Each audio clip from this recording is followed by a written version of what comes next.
నమస్తే. Welcome to our channel. నేను విశాల్ని. YCP నేత మాజీ మంత్రి విడతల రజని తన చిలకలూరుపేట నియోజకవర్గంలోని తనకు నిరసన కార్యక్రమం చేస్తున్నారు. తనకు ఎదురు దెబ్బ తగలబోతుందని ఇప్పుడు వస్తున్న సమాచారం. మరి ముఖ్యంగా చూసుకుంటే తను ఆ చిలకలూరుపేట నియోజకవర్గంలో మాకు కొత్త నాయకుడు కావాలని అక్కడ ఉన్న ప్రజలు కూడా నిరసన కార్యక్రమం చేస్తున్నారు. ఇక ఏం జరగబోతుంది? ఇలాంటి డిస్కషన్ చేసే ముందు స్టూడియోలో ఉన్నారు ప్రముఖ రాజకీయ విశ్లేషకులు అంకంరావు గారు ఉన్నారు. వారిని అడిగే విషయాలను తెలుసుకునే ప్రయత్నం చేద్దాం. నమస్కారం సార్. విడతల రజనీకి తన నియోజకవర్గంలోనే నిరసన కార్యక్రమం చేస్తున్నారు. ఎందుకు విడతల రజని మాకు వద్దని చెప్పి అక్కడ ఉన్న ప్రజలు కూడా అందరూ కోరుతున్నారు. మరి ముఖ్యంగా చూసుకుంటే ఆమె అన్ని స్కాములు చేసి బయటపడుతున్న క్రమంలో ఇప్పుడు అసలు విడతల రజని వద్దు, మాకు కొత్త నాయకుడు కావాలని అక్కడ నిరసన కార్యక్రమం చేస్తున్నారు. అసలు ఎలా చూడాలి సార్? అంటే ఇక్కడ మాజీ మంత్రి రజని ఆమె మొన్న గుంటూరు 2 నుంచి పోటీ చేసింది చిలకలూరుపేట వదిలేసి. అక్కడ ఓడిపోయిన తర్వాత మళ్ళీ ఇక్కడికొచ్చేసి రాజకీయ కార్యకలాపాలు చేస్తూ ఇక్కడ కొంచెం అంటే ఆమె మళ్ళీ ఇక్కడ పోటీ చేయాలనే తలంపు వ్యక్తం చేయటం కూడా జరిగింది. ఆ విధంగానే ఆమెకు కూడా కేటాయించేశారు. అక్కడ ఎవరిని వేరే ఇన్ఛార్జిని కూడా పెట్టలేదు. కాబట్టి ఆమె ఇక్కడి నుంచి చేసుకుంటా ఉంది. గుంటూరు వెళ్ళి ఆమె కార్యక్రమాలు ఏమీ చేయట్లేదు. ఇప్పుడు ఆమె మరిది గోపి కావచ్చు, ఆమె కావచ్చు పలు వివాదాల్లో ఉన్నారు. అది గ్రావెల్ కావచ్చు, లేకపోతే గనులు కావచ్చు, మట్టి మాఫియాలు కావచ్చు, ఏదన్నా కావచ్చు, వాటి మీద చాలా అభియోగాలు ఉన్నాయి. క్రషర్ల వాళ్ళ దగ్గర డబ్బులు తీసుకున్నారని, రియల్ ఎస్టేట్ వాళ్ళ దగ్గర డబ్బులు తీసుకున్నారని, ఇలా రకరకాల అభియోగాలన్నీ ఆమె మీద ఉన్నాయి. వాళ్ళ మరిది మీద కూడా వచ్చినాయి. వాళ్ళ మరిదిని అదుపులో తీసుకున్నారు. మరి ఆమెను కూడా అదుపులో తీసుకోవడానికి ప్రయత్నం చేశారు. ఎందుకో ఆడ మనిషి అని చెప్పి వదిలేశారు. కాకపోతే ఇక్కడ గమనించుకోవాల్సిన అంశం ఏంటంటే చట్టానికి ఆడ మగ తేడా ఉంటుందని అయితే నేనైతే భావించట్లా. కాబట్టి ఈ కూటమి ప్రభుత్వం కూడా ఆడవాళ్ళ మగవాళ్ళని కాకుండా అభియోగాలు వచ్చిన వాళ్ళందరి మీద కూడా ఈరోజు చర్యలు కనుక తీసుకోవాలని అయితే నేనైతే కోరుకుంటున్నాను. అందుట్లో అనుమానం ఏం లేదు. ఆమె కావచ్చు, రోజా కావచ్చు, ఈరోజు ఎట్లా విచ్చలవిడిగా మాట్లాడుతూ ఉన్నారో చూస్తున్నాం. మొన్న వాళ్ళ పిఏ ఎవరైతే ఉన్నాడో అతన్ని కారులో పెట్టుకొని ఆ రోజు సీఏ మీద ఏ విధంగా గగ్గోలు పెట్టారో చూసాము. ఆమె మీద పోలీసులు దౌర్జన్యం చేశారని చెప్పని అసలు వీడియో బయటికి రానంత వరకు వాళ్ళు ఏ విధంగా దుష్ప్రచారం చేశారో కూడా చూసాం. కాబట్టి అసలు వీడియో బయటకు వచ్చిన తర్వాత ఎక్కడాళ్ళు అక్కడ మోగపోయారు. అంతకుముందు ఆమెను పరామర్శించడానికి రకరకాల నాయకులు వచ్చారు, పేరు నానితో సహా వచ్చి ఆమె సంఘీభావం తెలుపుతూ పరామర్శ కార్యక్రమంలో భాగంగా చేపట్టారు. కానీ అసలు వీడియో బయటకు వచ్చిన తర్వాత ఎవరు మాట్లాడలే, కిక్కురు మాట్లాడాల. మరి అంత జరుగుతున్నా కూడా ఆమె మీద ఇంకా ఎలాంటి చర్యలు తీసుకోలే ఈ కూటమి ప్రభుత్వం. ఇది కొంచెం విచిత్రంగానే ఉంది. ఎందుకంటే ఇందాక నేను చెప్పినట్టు చట్టానికి ఆడ మగ తేడా ఉండదు. తప్పు చేసిన వాళ్ళు ఎవరైనా చట్టానికి దోషులు కనుక తేలితే శిక్షార్హులే. కాబట్టి ఇప్పుడు ఆమె కళ్ళ ముందు ఇన్ని అభియోగాలు కనపడతా ఉన్నాయి. మొన్న జరిగినటువంటి సంఘటన కనపడతా ఉంది. ఇష్టారీతిగా మాట్లాడే విధానం చూసుకుంటానే ఉన్నాం. మరి అన్నప్పుడు ఆమె మీద ఎందుకు చర్యలు తీసుకోవట్లేదని అర్థం కావట్లేదు. ఇది ప్రభుత్వ పరంగా ఉంటే ఇప్పుడు అక్కడ వైఎస్ఆర్సీపీ పార్టీ వాళ్ళు కూడా అంటే అంతకుముందు అధికారంలో ఉంది కాబట్టి ఆమె ఏం చేసినా కూడా మౌనంగా బరాయించారు. వాళ్ళు ఎదురు తిరిగి మాట్లాడే ధైర్యం ఎవరూ చేయలేకపోయారు. ఇప్పుడు ఆమె వల్ల పార్టీకి నష్టం జరుగుతుందని ఆమెను మళ్ళీ తిరిగి ఇక్కడ నిలబెట్టకూడదనే భావంతో ఆ మైనార్టీ నాయకుడు ఒక ఆయన ఆ వాసవి కళ్యాణ మండపంలో సమావేశం ఏర్పాటు చేసుకొని ఇంకోళ్ళని కలుపుకొని ఎవరైతే ఇంకో సర్పంచ్ గారు ఉన్నారో వాళ్ళందరం కలుపుకొని ముందుకెళ్ళినట్టుగా మనకి తెలుస్తూ ఉంది. ఇక్కడ రజనీయా లేకపోతే వైఎస్ఆర్సీపీ పార్టీ అనే దాని గురించి మనకు అనవసరం. తప్పు ఎవరు చేశారు అక్కడ? మరి తప్పు జరగబట్టే కదా డబ్బులు ఎందుకు ఇచ్చింది ఆమె? అంటే ఒప్పుకున్నట్టేగా తప్పు చేసింది అని చెప్పని. అట్లాంటివన్నీ కూడా ఈరోజు చాలా అభియోగాలు ఆమె మీద వస్తున్నాయి. కాబట్టి వాటినన్నిటి కూడా పరిగణలో తీసుకొని ఎవరైతే బాధితులు ఉన్నారో వాళ్ళు చెప్పి ఒకసారి నిర్ధారించుకొని నిజంగా అక్కడ జరిగినాయి అనే భావన కనుక ఉంటే ఆమెను అదుపులో తీసుకోవాలి. అలాగే ఇప్పుడు వాళ్ళకు సంబంధించి వాళ్ళ పార్టీ వాళ్ళందరూ కూడా ఇప్పుడు ఏమనుకుంటున్నారు, ఆ రోజు ఇన్ని పనులు చేసింది, మా మీద అంత దౌర్జన్యం చేసింది, మన తన లేకుండా ఇట్లా వసూలు చేసింది, మరిదేనో ఆమె ఇష్టారీత్యంగా వ్యవహరించారు, కాబట్టి మాకు ఇప్పుడు ఆమె వద్దు అంటున్నారు. ఇప్పుడు వాళ్ళు ఏమంటున్నారు, రజనీ వద్దు, జగనన్న వద్దు అంటున్నారు. జగనన్న ఏమంటున్నాడు, మీరొద్దు, నాకు రజనీయే కావాలంటున్నాడు ఆడ. ఎందుకంటే ఆయన చెప్పాడు కదా, కార్యకర్తలతో నాకు పని లేదు, నన్ను చూసే ఓట్లేస్తారు, శాసనసభ్యులతో కూడా పని లేదు, కాబట్టి నాకు వాలంటీర్లు నేనుంటే చాలు, మిగిలిన ఊరు అక్కర్లేదు అనేది కదా ఆయన భావన. ఇప్పుడు వాలంటీర్లు పాపం నిదానంగా జారుకున్నారు. ఎందుకంటే అందుట్లో కూడా చదువుకున్న వాళ్ళు కొంతమంది ఉంటారు. కాబట్టి ఇప్పుడు ఈ కూటమి ప్రభుత్వం కలగజేస్తున్నటువంటి ఉద్యోగ కల్పనలో భాగంగా చాలామందికి అవకాశాలు అయితే వస్తాయి. ఇప్పుడు రజనీ కూడా వేరే పార్టీకి వెళ్ళే అవకాశం ఉందంటారు, ఏమంటారు? వేరే పార్టీని తెలుగుదేశంలో అవకాశం లేదు. జనసేనలో చేరటం కోసమే శ్రీనివాసరెడ్డి గారి దగ్గరికి వెళ్ళి మాట్లాడిందని చెప్పని ఒంగోలు బాలినేని శ్రీనివాసరెడ్డి గారి దగ్గరికి వెళ్ళి ఆ రోజు అప్పుడు మాట్లాడటానికి కారణం కూడా అని చెప్పని అనుకుంటున్నారు.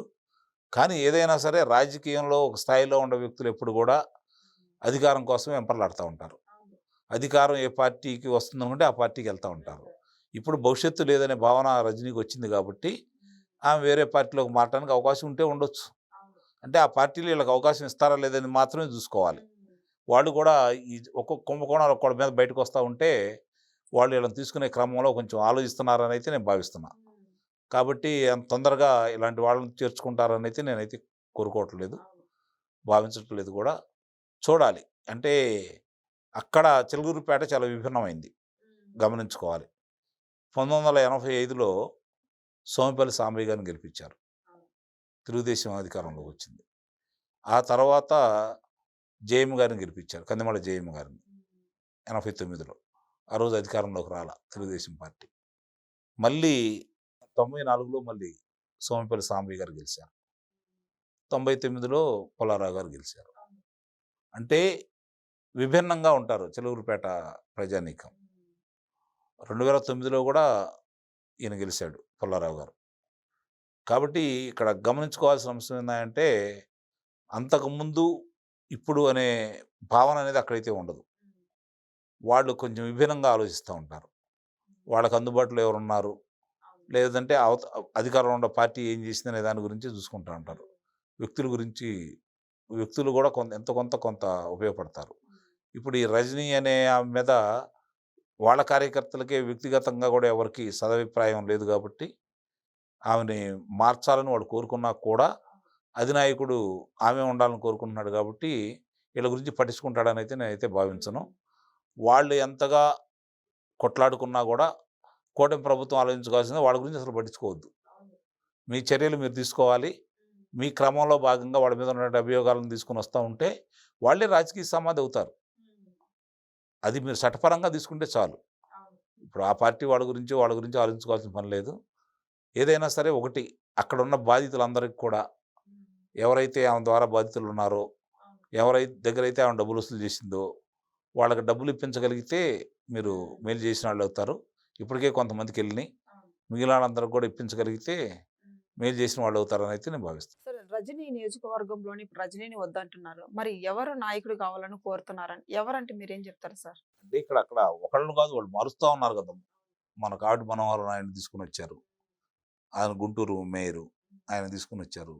రేపు జగన్మోహన్ రెడ్డి పరిలో ఏదొస్తే అది చేస్తాడు ఆయన. ఇప్పుడు మంత్రులు మార్చాడు, నియోజకవర్గాలు గెలవలేదు కదా. కాబట్టి వీళ్ళందరిని అటు ఇటు మార్చుకుంటూ వచ్చేసాడు. అతని ఇష్టం, అతను అట్లానే ప్రవర్తించాలని నేనైతే కోరుకుంటున్నా. సార్, ఇప్పుడు వైసీపీ పార్టీ ఖాళీ అయ్యే పరిస్థితి సమయం మనకు కనిపిస్తుంది. ఎందుకంటే నెల్లూరులోనే వైసీపీ నేతలు కూడా వేరే పార్టీకి జంప్ అయ్యే అవకాశం ఉందని మనకు వస్తున్న సమాచారం. వాళ్ళు ఏ పార్టీ పోటుగాళ్ళని వాళ్ళు వేరే పార్టీలో తీసుకోవాలా? నేను అడుగుతున్నాను, చెప్పమన్నాడు ఈ పార్టీ నాయకులు ఎవరైనా సరే. వైఎస్ఆర్సీపీ పార్టీ వాళ్ళని, అది తెలుగుదేశం కావచ్చు, జనసేన కావచ్చు, భారతీయ జనతా పార్టీ కావచ్చు, వాళ్ళు గెలవలేని వాళ్ళు మీరు ఎందుకు తీసుకుంటారు వాళ్ళని? అంటే మీకోసం పోరాడిన వాళ్ళందరూ పనికిమాలిన వాళ్ళ? వాళ్ళు సమర్థులా? అసలు వాళ్ళు తీసుకోవాల్సిన అవసరం మీకేంటి? 164 స్థానాలు వచ్చిన ఆ తర్వాత ఆ పార్టీ పనికిరాదని నిర్ణయానికి వాళ్ళు వచ్చిన తర్వాత ఇప్పుడు వాళ్ళు ఏం ఆలోచిస్తున్నారంటే అసలు వాళ్ళందరూ తీసుకుంటే ఆ పార్టీ ఉండదు కదా అంటున్నారు. అంటే వాళ్ళని చూసి కాదు కదా ఓట్లేసింది, జగన్మోహన్ రెడ్డిని చూసి. జగన్మోహన్ రెడ్డిని చూసి కదా ఓట్లేసింది. జగన్మోహన్ రెడ్డి సంగతి చూసుకోండి మీరు. ఈ నాయకులు మీకెందుకు? తీసుకోకూడదని అయితే నేనైతే నిస్సందేహంగా చెప్తున్నా. అందులో ఎలాంటి సందేహం కూడా ఏం లేదు. ఎందుకంటే వాళ్ళు ఏమన్నా మంచి పనులు చేశారా? మంచి పనులు చేసి ఓడిపోతే పాపం మంచి నాయకుడు ప్రజల కోసం పోరాడాడు, వాళ్ళకి రావాల్సిన కాలువల గురించో, రోడ్ల గురించో, విద్యాలయాల గురించో, లేదంటే వాళ్ళ నియోజకవర్గాల్లో రావాల్సిన పరిశ్రమల గురించో వీటి గురించి పోరాడాడు, అయినా సరే ఓడిపోయాడు, ప్రజల కోసం నిలబడ్డాడు, అలాంటి వ్యక్తి మనం కావాలనుకోవచ్చు. ఈరోజు అభియోగం చాలా తక్కువ మంది, అభియోగం లేని వాళ్ళు చాలా తక్కువ మంది ఉన్నారు ఆ పార్టీలో. ఏదో కుంభకోణాలు ఇరుక్కొని ఉన్నారు అందరూ. మరి వాళ్ళని తీసుకొని మీరు ఏం సందేశం ఇస్తున్నారు? ఆ పార్టీని మీరు ఖాళీ చేయాలనుకోవట్లా. మీ పార్టీలో మళ్ళీ చేర్చుకుంటున్నారు. అది గమనించుకోండి. ఇప్పుడు పెద్ద నావ ఉంటది. చిన్న బొక్క చాలు మునిగిపోవడానికి. ఇలాంటి వాళ్ళు అలాంటి వాళ్ళే. గుర్తుపెట్టుకోండి. కాబట్టి అలాంటి అవకాశం మీరు ఎందుకు ఇవ్వండి? మీ నావ హాయిగా సాగిపోతా ఉంది. మీరు అధికంగా లోడ్ చేసుకోవాల్సిన పనేముంది? లోడ్ చేసుకొని ఎందుకు ఇబ్బంది పడాలి? మేము ఉండేవాళ్ళు 164 ఇంకొంది బోడి 11. ఏంది వాళ్ళ గురించి ఆలోచించేది మీరు? వాళ్ళ గురించి ఎందుకు ఆలోచిస్తున్నారు? నాకైతే ఇప్పుడు కూడా అర్థం కావట్లేదు మరి. ఇప్పటికీ అసెంబ్లీ సమావేశాలకు కూడా అసెంబ్లీకి కూడా వెళ్ళట్లేదు. అంతే కదా! ఇప్పుడు వాళ్ళు వస్తే ఏమంటున్నారు? వాళ్ళ నాయకుడు రానివ్వట్లేదు. వాళ్ళని కాదు వీళ్ళైతే రాలేరు. వచ్చి సంతకాలు పెడుతున్నారు డబ్బుల కోసం మళ్ళీ. టీఏలు, డీఏలు వస్తాయి కదా! ఆటి కోసం సంతకాలు పెడుతున్నారు. లేకపోతే ఎక్కడ వాళ్ళని డిస్‌క్వాలిఫై చేస్తారన్న ఉద్దేశంతోటి వాళ్ళొచ్చేసి సంతకాలు పెట్టేసి వెళ్ళిపోతున్నారు. వరుసనే 6 నెలలు గనక రాకపోతే వాళ్ళు డిస్‌క్వాలిఫై చేస్తారు కదా! ఆటికి 60 రోజులేమో రాకపోతే డిస్‌క్వాలిఫై చేస్తారు. కాబట్టి దానికోసం వస్తున్నారనైతే నేను భావిస్తున్నా. ఆ డిస్‌క్వాలిఫై కాకుండా ఉండడం కోసం మాత్రం సంతకాలు పెడుతున్నారు. వాళ్ళ పనులు వాళ్ళు జరుగుతా ఉన్నాయి. ఇయన్నీ కూడా చూస్తున్నారు కాబట్టి ఇంక వాళ్ళ గురించి పట్టించుకోవాల్సిన పని లేదనైతే నా భావన. ఒక ఆంధ్రుడిగా వాళ్ళ 5 సంవత్సరాల్లో నష్టపోయిన ఆంధ్ర రాష్ట్రాన్ని దగ్గరగా చూసిన వ్యక్తిగా, ఏం జరుగుతుందో తెలుసుకున్న వ్యక్తిగా, విశ్లేషణ చేసుకుంటున్న వ్యక్తిగా, నా యొక్క కోరిక అంటే నా మాటలు వాళ్ళు వింటారని గాని, వినాలని కూడా నేను కోరుకోవట్లేదు. వింటే వాళ్ళకే మంచిది. చెప్పేవాళ్ళమే తప్ప చెడు చేసేవాళ్ళమైతే కాదు కదా వాళ్ళకి. ఏదన్నా ఉంటే వాళ్ళకి మంచి చేయాలనే ప్రయత్నం చేస్తాం. ఎందుకంటే అవతల పార్టీ అలాంటిది కాబట్టి. కాబట్టి వీళ్ళు ఎట్టి పరిస్థితుల్లో కూడా ఏ ఒక్క నాయకుడిని మీరు చేర్చుకోవద్దు. ఎందుకు బలపడతారు ఆళ్ళు? మీరు తప్పులు చేస్తేనే బలపడతారు. ఇప్పుడు మీరు తీసుకుంటున్నారని మీరు తప్పులు చేస్తున్నారా? మీ స్థానిక నాయకత్వం తప్పులు చేస్తుందా? దీనికి చెప్పండి సమాధానం.